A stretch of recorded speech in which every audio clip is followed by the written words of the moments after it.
I found that the more I can place a name to the darkness, the more that I can describe the things that I experience because of dissociative identity disorder, the more I can describe all those terrifying things, the experiences, the mental chaos, all of it, the less afraid of it I am, because the more I understand it and the more I can explain it to others, so I'm not so alone in my battle.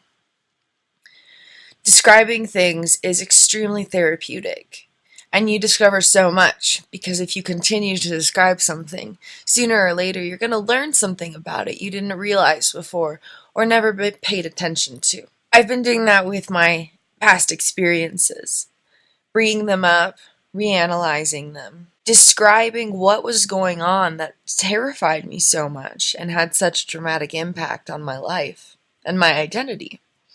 And the more that I can describe it and strategize how to address it, the better I am in terms of healing and coping and moving forward. During that process, the symptoms of DID are not reduced, to say the least. They flare up, in a sense. It gets worse before it gets better.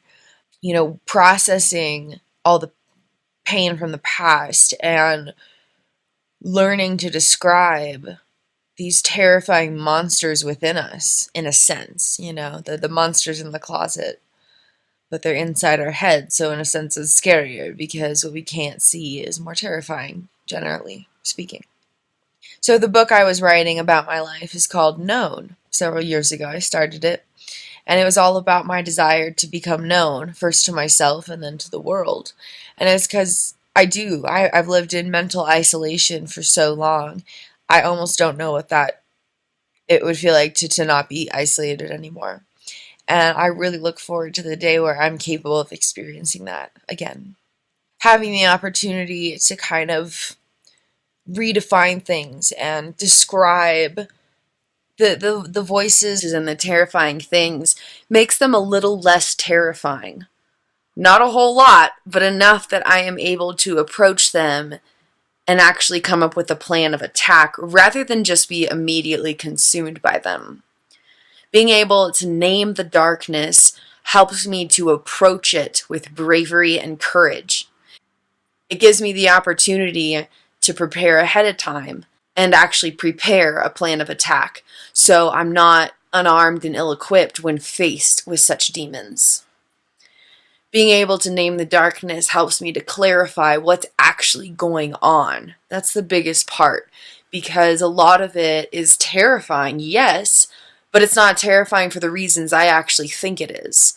Being able to name it means being able to describe it and understand it to some degree. And when you go up against a monster and you know their weak spot, you're gonna have the upper hand. And if you go against a monster and find out it's not a monster after all, it's just someone who needs to be loved a little harder, then you have the proper method of approach. So naming the darkness is hugely helpful, especially along this healing journey.